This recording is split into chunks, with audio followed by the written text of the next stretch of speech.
Shalom semuanya, selamat siang. Ya, selamat bertemu dalam hadirat Tuhan. Kepada gembala-gembala di sini, langsung aja ya. Ini ada gembala-gembala di sini siang. Nggak usah tunggu pelantikan manusia, saudara dilantik sendiri oleh Tuhan. Enggak apa-apa. Pelantikan Tuhan jauh lebih hebat daripada pelantikan manusia. Oke, jadi jangan takut. Percaya itu, Tuhan pasti akan memberkati kita semuanya. Amin. Baik. Yang di rumah ini nggak ada di jadwal sehingga tiba-tiba aja mengikut rekaman Facebook ya. Untuk kita belajar firman Tuhan hari ini. Siap ya? Saudara, ini kedua kali saya ada di antara saudara. Dan saya bersyukur untuk dapat kesempatan yang luar biasa. Ya. Kita baca ayat yang pertama, Wahyu pasal 21, ayat yang ketiga dan keempat. Ya, seperti yang pertama kali berapa minggu yang lalu kita belajar, hari ini kita masih belajar hal yang sama, yaitu apa itu gereja. Ya, apa? Backgroundnya Natal ya, nggak apa-apa. Natal tiap hari karena Yesus saja. Apa arti gereja? Apa fungsi gereja? Kalau definisi masing-masing punya hak. Tapi kalau kita lihat Alkitab, gereja itu apa dan fungsinya apa, maka di Wahyu 21 ini kita akan menemukan fungsi gereja yang sesungguhnya. Ayat 3 dan ayat 4. Ya, saya ulangi, Wahyu 21 ayat 3 dan ayat 4. Angin, kami perlu kamu memang, tapi ini jangan berusaha kita. Angin. Ya, sebentar. Sudah dapat Wahyu 21 ayat 3 dan 4? Oke ya. Lalu aku mendengar suara yang nyaring dari takhta itu. Coba saudara beri saya kata lain, suara yang nyaring. Itu suara yang bagaimana? Keras. Bukan cuma keras, jelas. Indah. Nyaring. Keras, indah, jelas, merdu. Nah, kalau kita mendengar suara yang indah, suara yang merdu, enak nggak orang mendengarnya? Ya, jangan suara fals, hanya kenceng awas. Oke, suara yang nyaring. Nah, saudara, di Wahyu baru ada kata ini, suara yang nyaring. Dari mana munculnya? Baca. Ayo, dari takhta itu. Apa bunyinya? Nah, ini dia. Saudara, ribuan tahun. Dengar ya, ribuan tahun. Papa di surga merindukan peristiwa ini terjadi di bumi. Ribuan tahun. Maka itu ketika yang dirindukan Tuhan itu terjadi. Ya. Maka dia yang di takhta itu berteriak dengan suara nyaring, jelas, indah, merdu.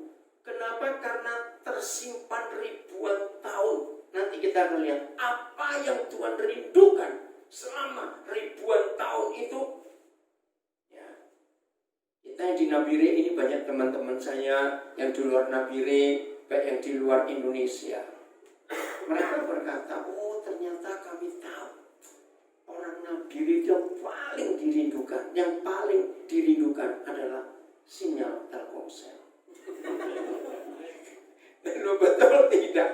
Kenapa kita yang di Nabire merindukan sinyal Telkomsel supaya baik? Karena kita sering dibuat jengkel dengan barang ini. Betul, beli HP mahal-mahal, nggak dapat sinyal yang baik, betul tidak?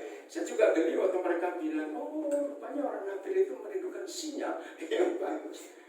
Saya ada berarti kalau ada kejatuhan juga kamu. Memang kita butuh sinyal ini, bukan? Saya aja kalau mau apa itu ikut acara seminar atau apa, karena maaf, hampir tiap hari. Banyak gereja minta saya untuk ngajar, ya tips sinyalnya ini. Oke, Nah seperti itu, kira-kira kalau suatu hari Telkomsel bertobat.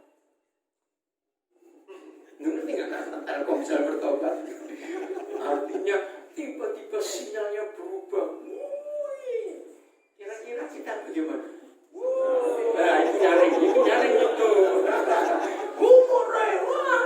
Oh ini anak-anak muda masih senang semua kamu. Oke. Saudara, seperti itu hati Papa di surga. Dia menunggu ribuan tahun. Gereja itu seperti apa? Maka itu dari takhta itu ada suara yang nyaring. Apa yang dia katakan? Ya, lihatlah. Nah itu kurang kencang. Ya, lihatlah. Saya nggak tahu di sini suara paling kencang siapa. Lihatlah, wah teriakan. Dan karena ini suara Tuhan, maka suara itu menggema. Kalau menggema ya, mantul ke seluruh dunia. Sehingga menggelegar. Sehingga seluruh dunia, seluruh makhluk, seluruh alam, gunung, pohon, laut, sungai, danau, binatang-binatang, pohon-pohonan, dengar semua suara yang nyaring itu. Apa yang mereka rindukan? Ini dia. Lihatlah. Apa yang disuruh lihat? Kemah Tuhan ada di tengah-tengah manusia. Saya minta izin kepada saudara, boleh nggak kita ganti gereja Tuhan?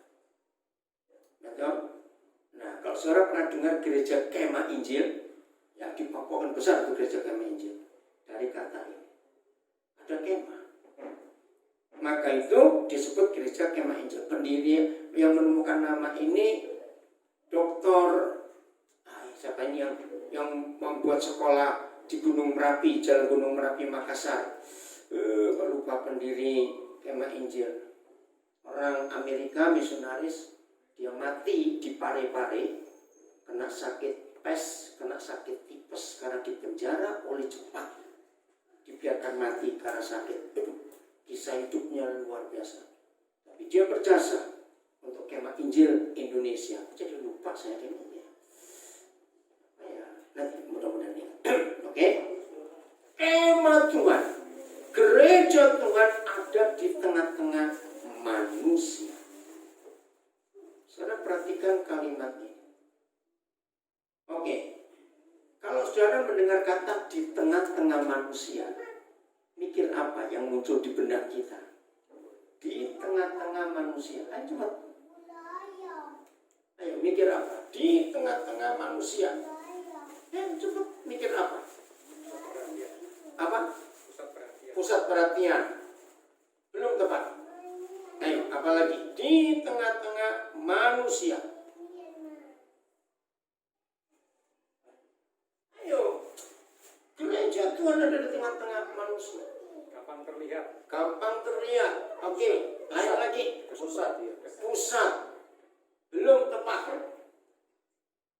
Ayo, di tengah-tengah manusia. Kenapa orang kalau membuat pasar pasti di tengah kota, nggak ada pasar di pinggir kota? Ngerti nggak contoh ini? Supaya gampang dijangkau, aksesnya gampang. Itu arti bahwa gereja ada di tengah-tengah manusia. Kalimat berikut, apa itu? Ini penting sekali. Kalimat berikut apa? Nah, ini yang ditunggu. Dan siapa ianya itu? Tuhan.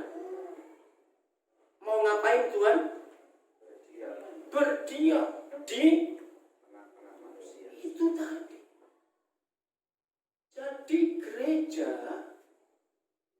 yang benar, gereja yang murni, gereja yang sesuai kehendak Tuhan, itu membuat Tuhan tidak kerasan di surga dan dia mau pindah ke situ.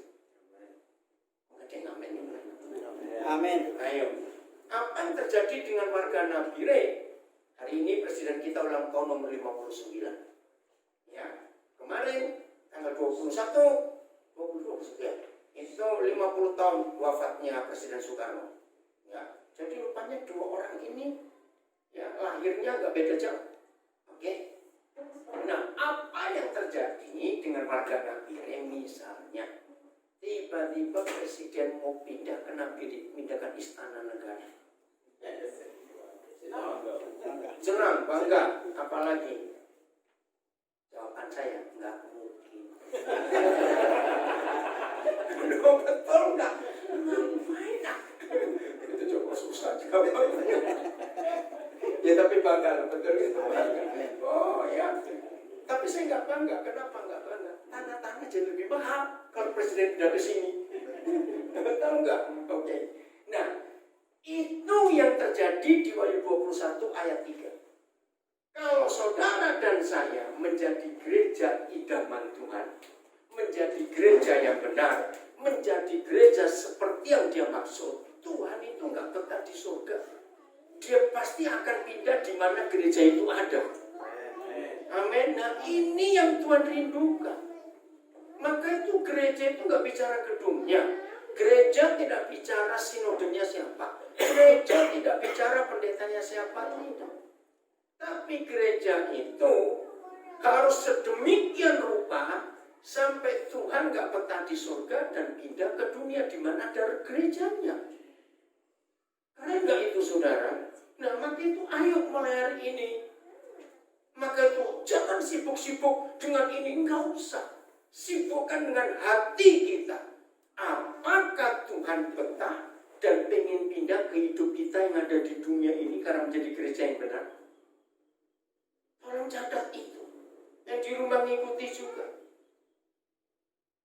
Maka itu lihat dengan adanya COVID-19 ini. Semua tempat suci agama apapun diduduki oleh corona. Lo betul atau tidak? Maka itu nggak boleh ada orang datang karena ada corona di situ.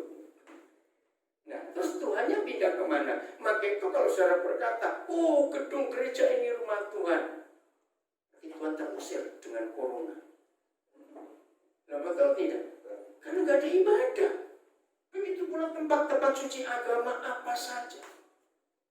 Coba ya, kalau kita orang Muslim sudah daftar haji sampai puluhan tahun, tahun ini nggak boleh berhaji karena corona ada di Ka'bah juga. Ayo kira-kira saudara bagaimana? Ini lagi ribut. Nah, karena kalau yang tahun ini Indonesia itu 300.000 lebih kalau berangkat haji. Itu berapa triliun itu masuk uangnya ke sana semua. Nah, kalau antri, maka itu ketika sibuk-sibuk saya ikut nimbrung karena saya punya kelompok berapa yang orang Muslim juga. Ya gini aja daripada ribut-ribut karena yang sudah daftar tahun depan, untuk tahun lalu, untuk tahun depan kalau tahun lalu, mau nggak digeser untuk tahun depannya lagi? Ya, cepat jawab Pak. Kalau kita nggak mau, lah terus gimana? Mau tuh ketika ribut-ribut saya tuh nyeletuk gitu loh. Bisa nggak sih haji dibuat 2 kali setahun? Terus cuma tanya gitu aja. Itu kan gampang bukan logikanya? Tapi nggak semudah itu merubah. Itu ngeri sekali. Mau bagaimana tahun depan? Nggak tahu lah. Ini loh. Aturan yang dibuat oleh manusia itu menjerat manusia itu sendiri. Hanya aturan yang dibuat oleh Tuhan yang memerdekakan orang. Ini hari-hari ini di gedung MPR DPR Jakarta lagi ribut undang-undang Omnibus Law, mana dengar itu ya, mengatur soal hak cipta, mengatur soal wartawan pers, mengatur soal hukum perpajakan bisnis, ribetnya luar biasa. Karena apa? Sehebat apapun hukum yang dibuat oleh manusia, tetap ada yang tak bisa puas dengan hukum itu. Betul atau tidak? Hanya hukum Tuhan yang bisa memuaskan semua orang. Kecuali yang suka berontak itu nggak puas. Itu saja. Ngerti? Nah, hukum-hukum itu harus nyata lewat hidup kita. Nah, ketika tempat-tempat ibadah atau gedung gereja nggak bisa lagi dipakai ibadah gara-gara corona.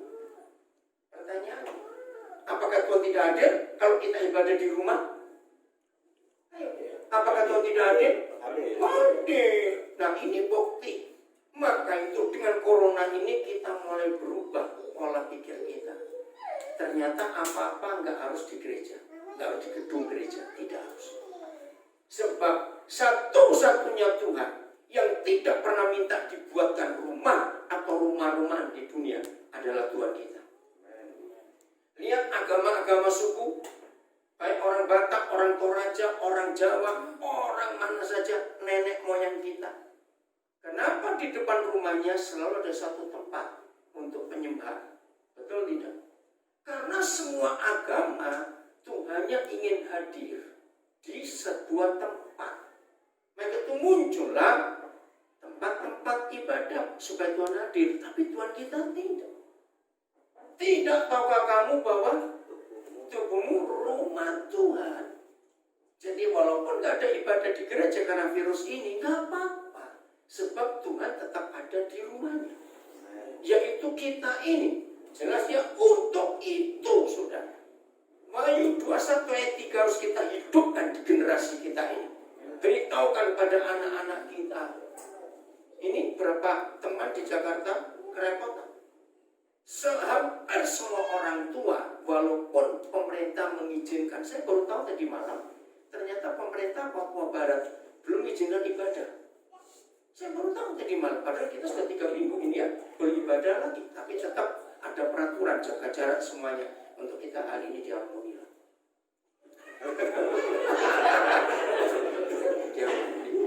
Oke.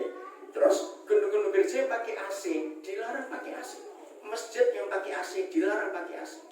Karena ruangan ber-AC itu nggak sehat sama sekali. Nah terus begini, yang saya dengar sedikit sekali orang tua yang berani membawa anaknya ke sekolah minggu. Saya baru tahu juga. Karena orang tua juga takut dong, namanya anak-anak.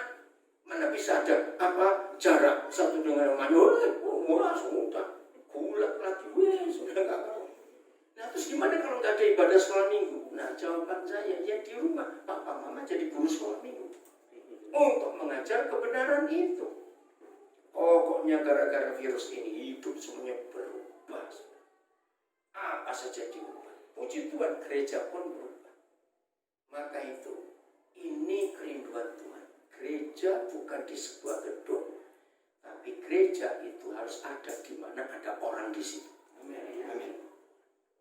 Begitu ada gereja yang Tuhan yang bisa membuat Tuhan gak betah tinggal di surga, langsung pindah ke tempat itu supaya dia bisa diam di tengah-tengah manusia.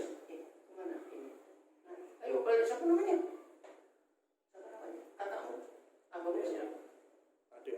Oh adik toh. Oh kebalik, maaf. Ayo panggil. Ikut dengar ya. Ayo sini dengar ya. Ngerti gak firman ini, saudara? Justru sekarang ini Yesus ada di mana-mana bersama dengan kita. Amin. Jadi saudara ke pasar, disitulah gereja, karena saudara rumah Tuhan. Betul? Kita kemana saja, dia ada, karena dia ingin tinggal di tengah-tengah manusia. Betul? Belum selesai, lanjut. Terus yang ketiga,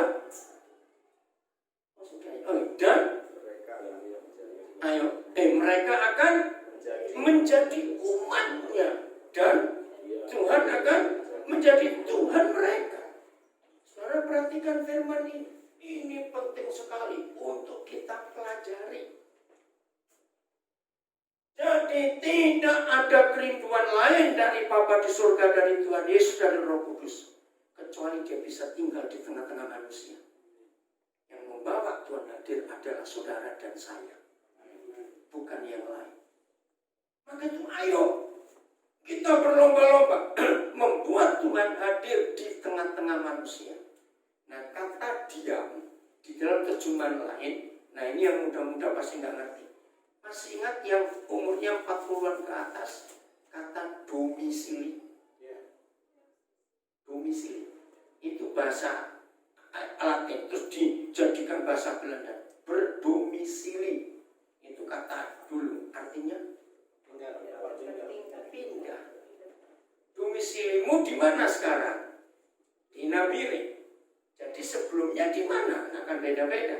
Hampir nggak ada kita yang asli orang Nabire. Oke? Nah, domisili. Jadi kata dan Tuhan diam di tengah-tengah mereka, maka mereka menjadi umatnya, itu artinya Tuhan berdomisili di dunia. Keren nggak saudara? Maka itu saya katakan tadi, tiba-tiba mungkin presiden kita punya ide mau pindah ke Nabi, jawabannya masa lupa, nggak mungkin. Betul nggak? Cuma ide saja gitu. Jadi kalau presiden berdomisili di Nabire, berarti nggak di Jakarta lagi.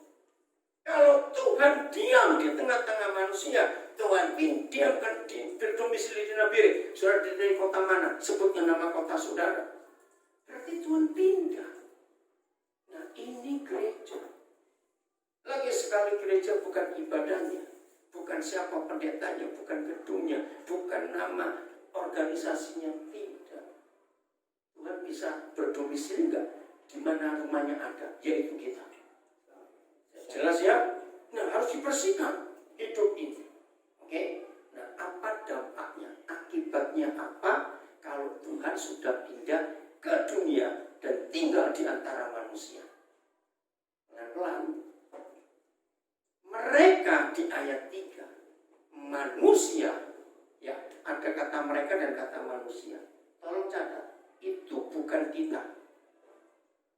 Nah, kaget bukan? Karena banyak yang salah mengerti. Saya ulangi begini ya, ayat 3-nya. Lalu aku mendengar suara nyaring dari takhta itu, lihatlah, kemah Tuhan ada di tengah-tengah manusia. Dan mana tadi? Ia akan diam bersama-sama dengan manusia. Manusia akan menjadi umatnya dan ia akan menjadi Tuhan mereka manusia. Tolong catat.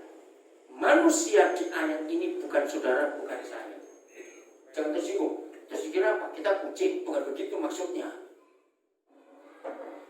Kenapa saya bisa menemukan bahwa mereka atau manusia di ayat 3 ayat 21 itu bukan kita? Saya nggak bisa jawab, ini saya kasih hadiah, tapi beli sendiri. Kan belum selesai saya ngomong. Ayo, siapa bisa menjawab? Ayo, manusia dan mereka itu bukan kita di sini. Susah benar. Nah, Pak itu jawab betul. Karena kita ini rumahnya, kemahnya. Manusia itu masih di luar kita sana. Ngerti nggak? Coba nanti renungkan di rumah ya adik ya. Jadi manusia itu yang di ayat 3 bukan kita, karena kita ini rumahnya. Maka itu ketika Tuhan bisa berdomisili, Tuhan pindah tempat, Tuhan gak kerasan di surga, lalu ketemu kita, dia pindah. Nah, di mana Tuhan ada di rumahnya, maka orang-orang banyak yang datang, baru merekanya ada di situ, itulah mereka-mereka. Jadi saudara kemana saja pergi, maka manusia akan datang mencari Tuhan lewat kita. Itu gereja. Apa dampaknya? Ayat 4. Baca sama-sama kalimat pertama. Semua bawa Alkitab. Ayo. 1, 2, 3. Dan ia stop dulu. Ia ini siapa? Tuhan yang sudah pindah kemana? Ia di dunia. Di tengah-tengah manusia. Begitu Tuhan sudah punya rumah di dunia, yaitu hidup kita, bukan gedung. Maka Tuhan buat apa? Dan ia akan menghapus apa? Bukan menghapus hutang, awas kamu ya. Menghapus apa? Segala air mata dari mata mereka. Tolong catat. Begini arti gereja. Di mana ada gereja, yaitu apa tadi? Nah, bukan gedung, bukan organisasi denominasi, bukan. Di mana ada saudara dan ada saya. Lalu di sekitar kita ada orang. Maka orang-orang yang ada di sekitar kita pasti nggak bisa menangis lagi. Ini luar biasa. Ini fungsi gereja. Enggak saudara. Jadi orang kalau ada saudara dan ada saya yang adalah rumah Tuhan, maka setiap orang yang jumpa kita itu nggak bisa menangis lagi. Amin. Yang lalu kita belajar gereja itu fungsinya, masih ingatnya. Sekarang kita melihat dampaknya. Maka itu saya punya konsep ini ya. Pertama kali Tuhan berikan saya itu kaget sekali. Memberikan pengertian begini. Kalau ada orang mati bunuh diri, ya. Kalau ada orang mati bunuh diri, berarti mati enggak? Terus saya tanya, mati bunuh diri, wah. Maka yang wajib disalahkan adalah orang Kristen atau murid Yesus yang paling dekat dengan rumah korban. Kenapa wajib disalahkan? Wajib. Saya jawab, kalau ada, puji Tuhan sudah selesai karena selama minggu, baik. Kalau ada orang mati bunuh diri, yang patut dan wajib disalahkan adalah murid Tuhan Yesus yang paling dekat dengan rumah korban. Kenapa? Coba jawab. Iya, berarti selama orang itu hidup, dia nggak pernah tahu kalau di dekat rumahnya ada jalan keluar. Maka itu dia putus asa, dia bunuh diri. Ngerti nggak maksud ini, saudara? Loh, coba jawab, ini penting. Berarti selama orang itu hidup, biasanya sebelum orang mati bunuh diri, berarti dia suka nangis kan? Jawab dong, berarti dia suka nangis nggak? Iya, maka itu dia sedih. Akhirnya putus asa, dan bebek mati. Karena nggak ada yang menghapus air mata mereka. Tolong catat, inilah gereja. Jadi bukan gedungnya, bukan ibadahnya, bukan organisasinya, tapi fungsinya. Jadi dimanapun kita berada, pasti Yesus ada di rumahnya. Katakan amin. Dan kalau Yesus ada di rumahnya, berarti semua orang yang dekat-dekat kita yang menangis, mereka jadi tidak menangis. Kita apain? Ya, bilang digendong, awas kamu. Ayo, supaya nggak nangis diapain? Ayo, ini cara kerjanya. Supaya nggak nangis diapain?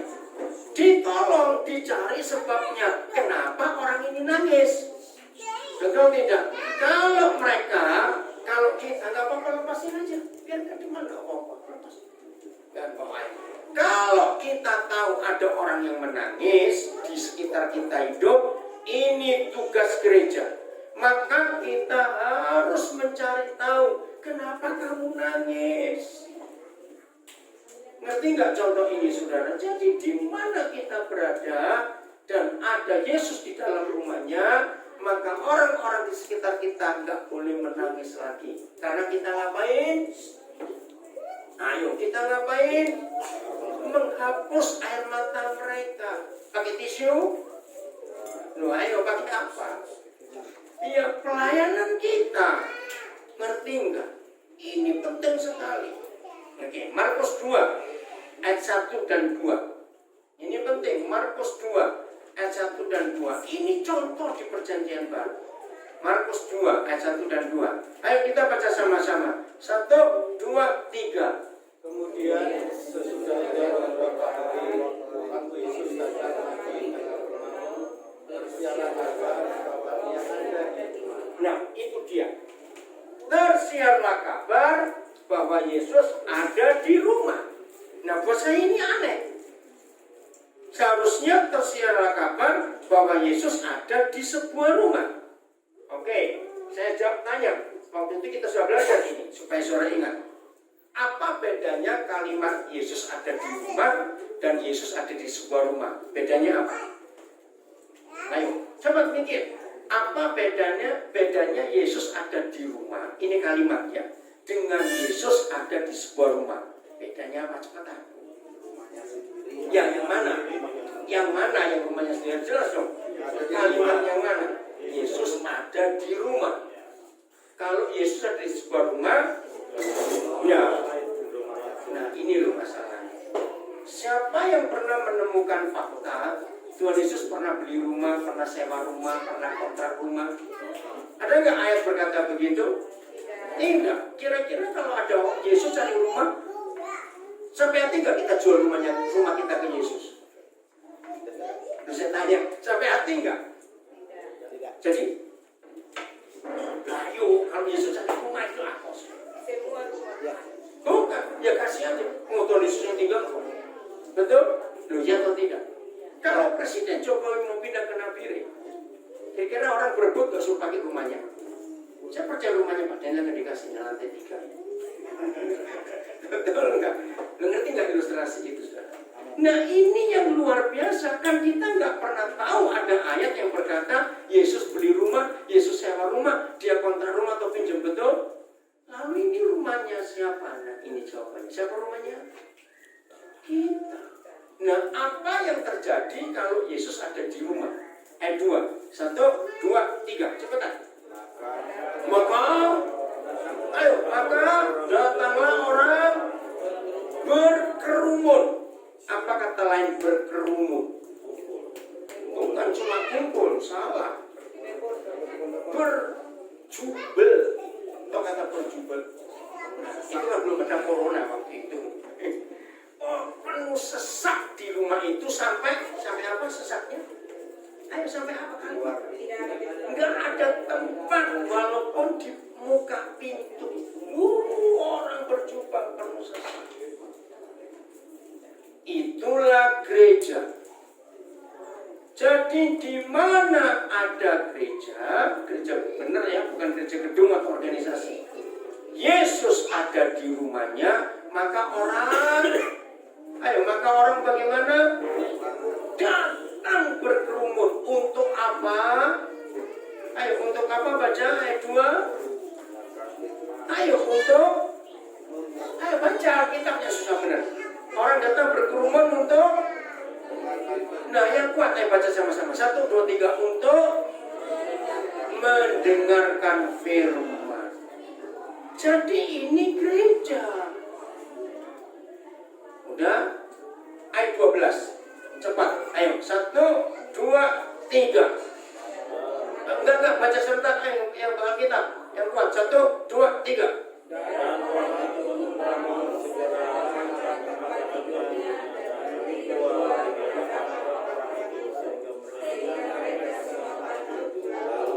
Ya, stop dulu. Perhatikan kalimat. Di mana ada gereja yang benar, tolong catat. 1, pasti orang-orang takjub. Ini banyak orang Toraja. Apa bahasa Torajanya takjub? Manga. Ya. Manga. Oh, begitu. Orang Jawa bilang gumun. Iya, bahasa Indonesia lain terkesima. Takjub. Wow. Maaf. Kira-kira kalau ada orang Muslim, orang Hindu yang bukan Kristen lihat gereja, mangga nggak? Enggak, saya tanya sekarang, enggak ada harusnya. Mangga enggak? Enggak. Sudah tahu itu tukang ribut. Enggak, betul enggak? Apa yang mau ditakjubkan? Ribut terus, wah. Ngerti enggak fakta ini? Maka itu di mana ada Yesus, orang tahu, wow, takjub, umur, mana itu, wow. Apa? Keren gitu ya. Harusnya begitu. Maka itu kapan terakhir kali, anak-anak muda juga ya, adik-adik, kapan terakhir kali ada orang lihat saudara, lihat saya bilang, wow, hidupmu seperti itu, wow. Setelah takjub terjadi apa kalimat berikut? Ayo lihat. Lalu memuliakan Tuhan. Apa kata lain memuliakan Tuhan? Memuji, mengagumi. Oh, Tuhan itu luar biasa. Ada apa itu di belakang? Anak-anak, nggak apa-apa, biarin dulu kita juga begitu, cuma lupa. Iya dong, waktu kecil kita begitu juga. Maka kok usah liput dengan anak kecil, dulu kita juga begitu. Maka kita harus maklumi anak-anak. Ya? Kalau kita nggak dimaklumi, kita nggak sepintar sekarang. Waktu kecil dulu. Oke ya. Nah, jadi Jadi memuliakan Tuhan. Maka itu ini fungsi gereja. Di mana ada gereja yang benar, maka Yesus ada di situ, tinggal di rumahnya. Dan kalau Yesus di rumahnya, maka ada orang mendengar firman Tuhan, mendengar pengajaran, maka orang-orang takjub, mana? Lalu mereka memuji-muji Tuhan. Keren gak ini, saudara? Ini yang terjadi. Lalu mereka ngomong apa? Ya, baca ini yang kencang ya, suaranya harus, karena ini intonasinya harus wah, seperti suara nyaring. Lihatlah. Tadi Wahyu 21 ayat 3. Ayo kalimat berikut ayat 12, Markus 2, 1, 2, 3, dan orang itu bangun. ya, orang itu bangun terus. Ya. Saya nggak dengar, coba baca yang serentak. 1, 2, 3. Dan orang itu pun bangun segera. Ya, terus.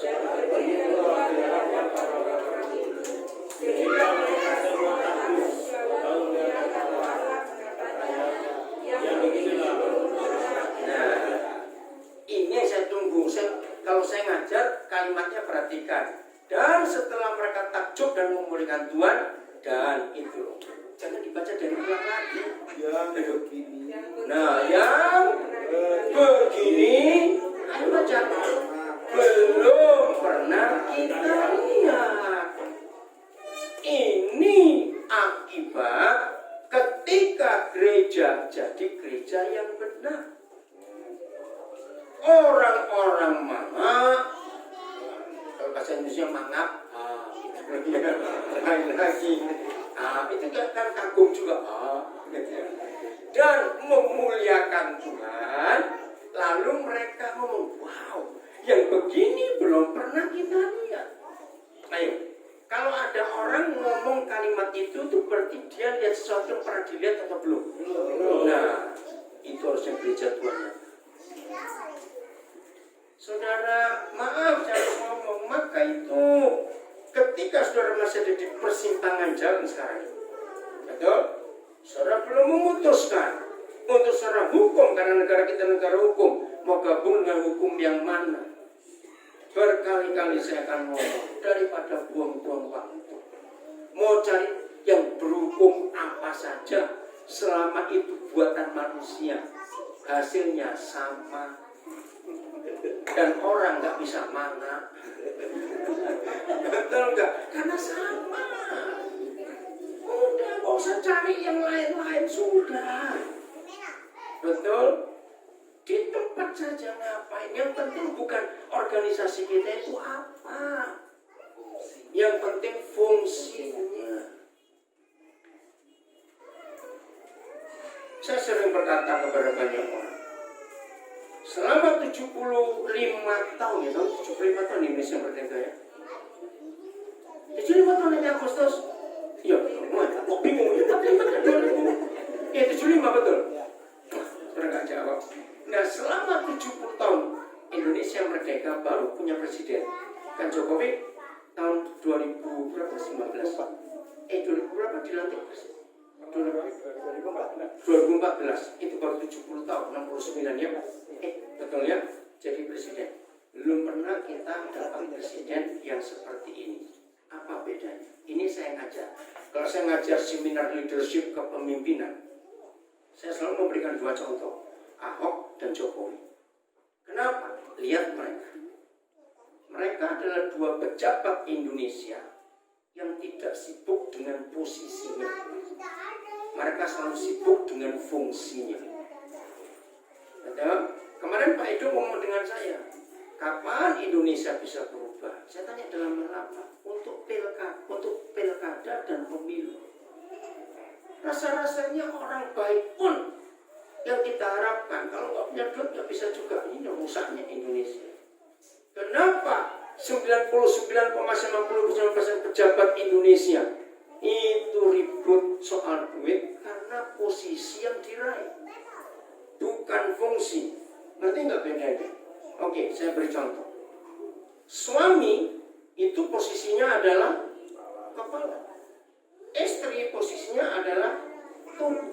Nah, kalau suami tetap ngotot sebagai posisi, maka suami akan selalu menjajah istri. Karena kata tunduk, kamu harus tunduk, harus tunduk. Nah, itu salah. Maaf ya kalau ada di sini, tolong ibu-ibu berteriak amin. Ya, dengar suami-suami, awas pulang itu dengan istrimu ya. Saya paling tidak suka ada suami manja. Duduk, ma ambil air, ma botol teh. Saya marah. Kamu belum lumpuh, belum stroke gitu aja minta tolong orang. Loh, ibu-ibu gak ada yang nyaman bela saya loh. Loh, betul tidak? Kayak bos saja. Amin. Amin, loh amin bapak. Tidak, air minum ya cuma berapa langkah. Ada nggak suami seperti ini? Masak nggak enak, marah-marah. Pakai kalimat ini, aku sudah jadi duit buat kamu untuk masak. Kenapa nggak enak? Nah, kalau ada suami seperti itu, ibu-ibu besok suruh ke pasar belajar sendiri, masak sendiri. Amin. Wajar sekali suami seperti itu. Tolong suami-suami, awas kamu nggak bisa cuci bajumu sendiri dan setrika. Awas kamu. Yes. Loh, ya. Awas ya.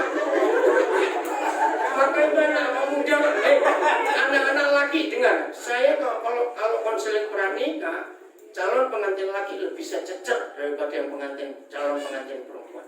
Tolong anak-anak laki, kamu nggak boleh menikah sebelum bisa 3 hal. 1, masak nasi sendiri. Awas kamu. Pakai rice cooker aja tetap goblok. Itu namanya nggak mau belajar. Dengar ya anak laki-laki, kalau bisa masak nasi sendiri. Kalau kamu nggak bisa masak, makan rice cookernya. Dan repot. DKI rice cooker. Oh, dia baik. DKI. 2, anak laki harus bisa cuci pakaian sendiri. Nah, ini nggak boleh pakai mesin cuci, harus pakai tangan. Awas kamu. Saya dulu dari SD sudah cuci pakaian sendiri. Nomor 2, anak laki harus bisa setrika baju dan celana sendiri. Setuju anak-anak? Awas kamu, mas. Saya itu latihan. Kalau enggak usah kawin. Awas kamu. Ya, dengar ini. Nah, suami-suami manja bertobat hari ini. Amin. Ya, betul. Ayo, jujur, siapa suami nggak bisa cuci pakaian sendiri, setrika sendiri? Awas. Coba pakai mesin cuci aja suruh istri. Awas. Serius, saya nyuci. Saya bahkan berapa kali saya cuci pakaian istri saya. Saya nggak mau buat dia repot. Kalau saya nggak bisa, sibuk baru. Setuju ya istri-istri? Ya. Awas suami malas-malas. Nah, itu posisinya yang dipertahankan. Karena aku kepala, aku yang jadi duit. Maka dulu maka yang kerja. Awas ada kata begitu. Setuju ibu-ibu? Awas ada suami pura-pura tuli di sini ya. Awas. Terus ya, makan, ambil sendiri, gak usah dilayani. Saya nggak suka. Ya, kayak bos. Nah, kalau suami mempertahankan posisi, maka istri terjajah. Betul atau tidak? Loh ya atau tidak? Istri dijajah karena posisinya. Pejabat yang mempertahankan posisinya, maka rakyat itu bukan yang dilindungi dan dipimpin, tapi minta dilayani. Maka itu hanya Tuhan Yesus berkata, pemimpin yang benar adalah yang melayani, bukan dilayani. Nah, itu fungsinya. Nah, Ahok dan Jokowi adalah 2 pejabat yang sibuk dengan fungsinya. Belum pernah terjadi. Maka itu yang lain kok nggak niru. Lihat waktu Ahok jadi gubernur, sebelum masuk kantor dia ngapain? Melayani dulu, nyambut rakyat, itu luar biasa. Kenapa tinggal niru aja kok nggak bisa? Gengsi. Karena posisinya aku ini gubernur, aku harus dihormati. Nah, maka itu rusaknya Indonesia karena pejabatnya hanya mempertahankan posisi. Ada nggak gembala-gembala, pendeta-pendeta mempertahankan posisinya? Aku ini pendeta, aku ini pemimpin. Nah, Itu dia nggak layak. Fungsinya lebih penting. Setuju? Begitu pula istri tahu fungsinya, tubuh saling mendukung. Nanti sekarang hal ini, nah saudara, maka itu Tuhan Yesus cari sekarang ini gereja yang benar. Kita murid-muridnya yang bisa sibuk dengan fungsi kita. Jadi apa fungsi gereja tadi? Menghapus air mata orang, sehingga orang-orang yang dekat dengan kita nggak bisa menangis lagi. Saya cuma cerita ya, jangan mikir macam-macam. Hari Kamis sore, saya dapat foto WA ya dari seorang di Nabire. Saya tuh coba besarkan, saya zoom, kok saya nggak nampak sih ini foto apa? Begitu. Coba, tas saya mana? Saya mau tunjukkan. Kalau saudara lihat foto ini, kita lihat apa? Nah, terima kasih Pak Budi. Ya, gitu. Enggak, bentar. Bukan. Oh iya, ya, betul Pak Edo, maaf lupa sendiri saya tas saya. Yang ada HP, ke sini Bu. Nah, saudara kan bingung kalau lihat foto ini. Ya. Saya tuh coba bolak-balik saya zoom. Ini foto apa? Ya, sabar. Nah, yang di rumah nggak bisa ngelihat ini, maaf. Ya, sabar ya.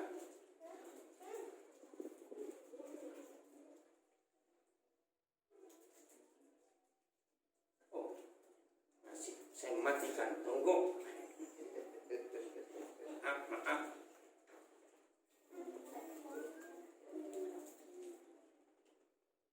Oh, ini. Siapa? Apa mau lihat?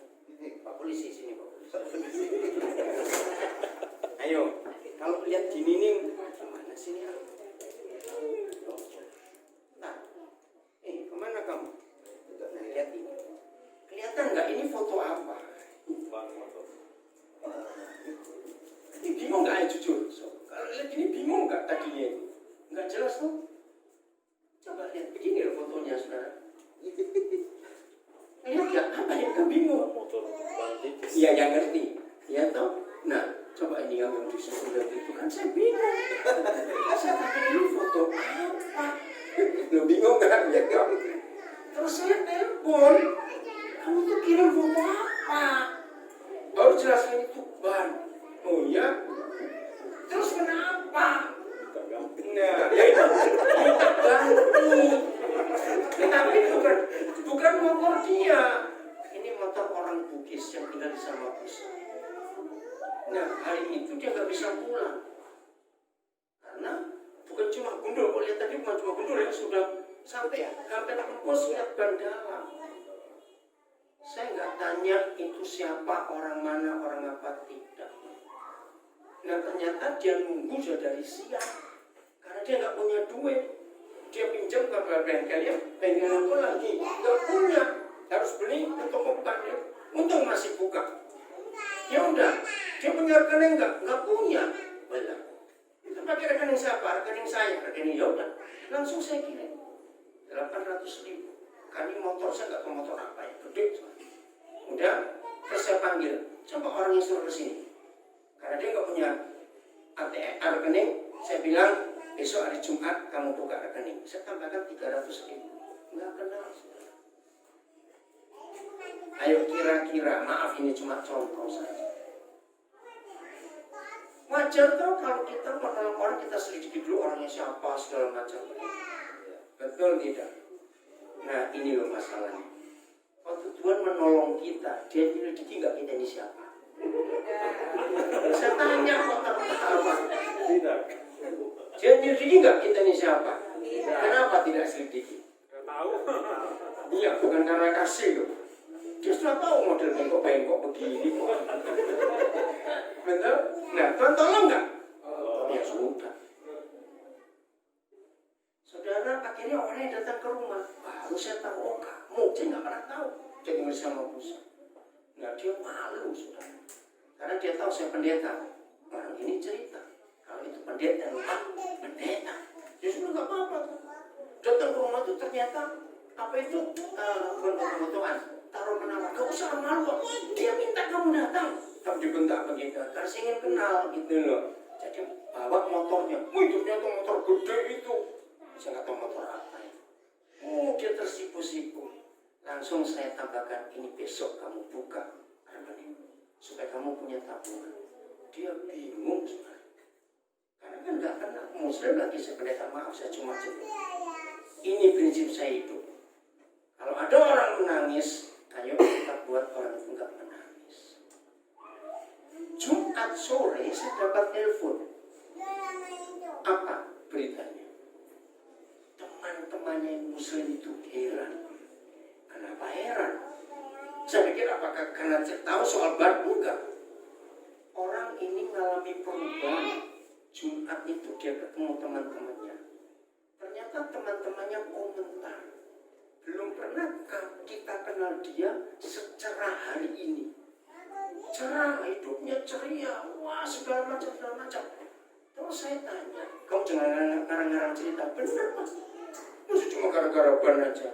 Nah, orang ini cerita, bapaknya sendiri itu nggak pernah menghargai dia seperti itu.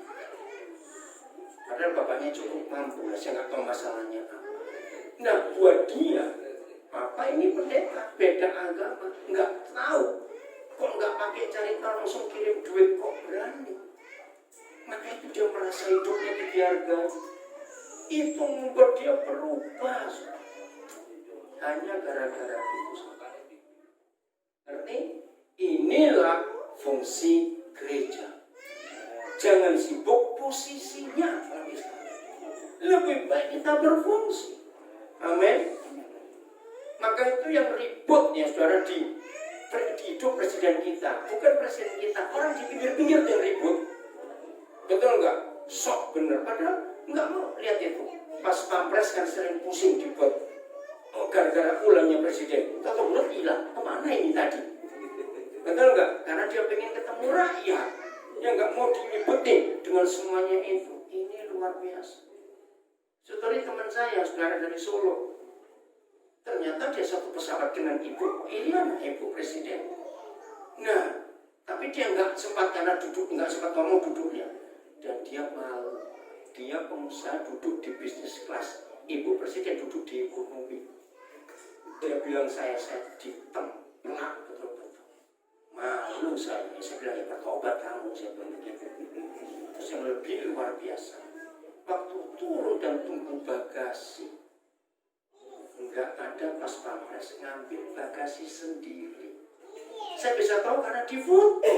Lihat ini, Ibu Presiden ngambil bagasi sendiri. Coba lihat, baru camat Kapor sombongnya luar biasa, main perintah, nggak malu sama presidennya. Betul tidak? Fakta nggak itu di Indonesia presiden kita? Nah seperti itu. Jangan kita merasa bagaimana kalau disebut pendeta, gembala majelis, jangan. Fungsinya yang kita pentingkan. Bagaimana orang-orang nabi bisa keberkatan gara-gara kita hadir, menghadirkan Tuhan Yesus, pindah ke nabi. Ini yang kita harus tahu. Ingat awal-awal Pak Jokowi jadi presiden, wisuda anaknya yang pertama di Singapura, masih ingat? Gempar itu sosial media. Karena ada yang foto Pak Presiden dengan ibu naik pesawat ke Singapura kelas ekonomi. Bayangkan. Terus saya upload ke Facebook saya kemana? Saya tambahin kalimat. Kalau dia aja nggak belajar dari presiden, naiknya bisnis kelas. Katanya begitu. Terus ada yang tersinggung. Oh dia jangan begitu dong. Kenapa? Gangguan? 20%. Oh? Enggak bisa. Cukup 20%. Terus tersinggung. Ya itu kan uang kami. Saya langsung balasin. Uang jemaat tahu. Kami uang kami. Loh, betul tidak? Uang dari mana? Kok nggak dari jemaat? Nah, di sini kita harus belajar fungsi lebih penting dari posisi. Katakan amin.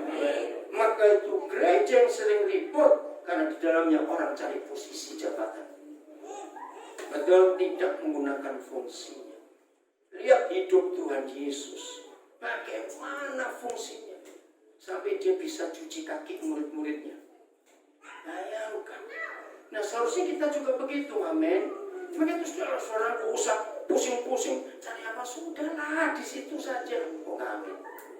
Mau cari kemana lagi? Nanti ketemu hal yang sama. Betul, daripada lama-lama. Untuk apa? Udah. Jelas. Jadi fungsi jauh lebih penting dari posisi. Catat itu baik-baik. Jadi gereja yang di Wahyu 21 itulah gereja kerinduan Tuhan. Katakan amin. Amin. Supaya dunia ini merasakan kehadiran Tuhan. Kalau cuma sibuk gedung, sibuk alat musik, sibuk acara, sibuk siapa yang khotbah, yang nikmati siapa? Loh, yang nikmati gitu itu siapa? Ya kita sendiri. Betul nggak? Dari kita untuk kita. Lah kapan keluarnya? Muter aja begitu. Mau berubah mulai hari ini? Harus saudara. Jadi supaya orang-orang Nabi, orang-orang di mana saudara tinggal akan ngomong karena takjub mana tadi itu ya, lalu memuliakan Tuhan. Lalu mereka berkata apa? Yang begini belum pernah kita lihat. Buatlah itu tiap hari, maka Tuhan Yesus dipermuliakan betul. Itu tujuannya, Tuhan ada di tengah-tengah manusia. Amin. Ayat terakhir, ya nanti Pak Edu siap, terus kita merenungkan ini dan kita menjadi pelaku betul-betul. Ya, Kitab Ibrani. Kitab Ibrani pasal yang ke-13. Ayat 1 sampai 3. Ibrani 13 ayat 1 sampai 3. Apa yang suruh pelihara? Nah, peliharalah kasih persaudaraan. Artinya apa? Rukun. Betul? Pelihara kasih persaudaraan. Apa lawan katanya pelihara kasih persaudaraan? Ribut, bertengkar, saling menuduh. Nggak usah. Ayat 2. Janganlah kita bagaimana? Lupa memberi tumpangan kepada orang. Apa kata lain tumpangan? Ayo, apa kata lain tumpangan? Ini cepat memberi tumpangan. Bukan bantuan. Tempat. Lebih jelas. Tempat tinggal. Mengajak orang masuk ke rumah kita. Pelan-pelan. Pasti ada yang berkata, oh rumah kami itu kecil. Cuma ukuran 3 kali 7, berarti tipe 21. Nah kalau rumah saudara tipe 21, jangan numpangin orang 20 orang. Tidurnya berdiri. Tidak. Tapi, nah ini dia, catat. Ini saya belajar. Ada rumah yang kedua. Oh gimana? Saya nggak tahu rumah kedua. Tunggu dulu, jangan otot. Terus saya ngomong. Rumah kedua adalah hati kita. Nah, rumah jasmani terbatas kapasitasnya, tapi rumah hati. Coba jawab, bisa nggak kita memberi tumpangan 2 juta orang di hati kita? Bisa. Jawab. Bisa lebih lagi? Bisa. Nah, pertanyaannya, saudara beri tumpangan berapa orang? Awas. Janganlah lupa memberi tumpangan kepada orang. Sebab dengan berbuat demikian beberapa orang dengan tidak diketahuinya telah menjamu malaikat-malaikat. Ingatlah, supaya kita ingat dulu siapa. Ingatlah akan orang-orang hukuman, karena kamu sendiri juga adalah orang-orang hukuman. Dan teruskan. Ayo, dan ingatlah orang-orang yang diperlakukan semenang-menang, tidak adil, karena kamu sendiri juga masih hidup di dunia ini. Nah, ini fungsi gereja. Ini tugas gereja. Kalau ada orang-orang diperlakukan tidak adil, ayo kita buat sesuatu. Ayo. Saudara, inilah kehadiran Tuhan dalam hidup kita. Supaya kita tahu bahwa ada Yesus Tuhan di hidup kita masing-masing. Inilah gereja. Siap jadi gereja yang benar? Amin. Betul? Yang suka memberi tumpangan, menjaga kasih persaudaraan, membuat orang gak bisa menangis lagi. Ya, kalau rumah kita kecil, ada rumah hati. Terima. Nah, seperti orang kukis itu yang dari sama pusat. Saya terima dia di hati saya. Walaupun saya gak kenal, karena dia lebih butuh sesuatu. enggak malah hari itu dia nggak bisa pulang sama pusat. Oke, siap jadi berkat? Amin. Amin.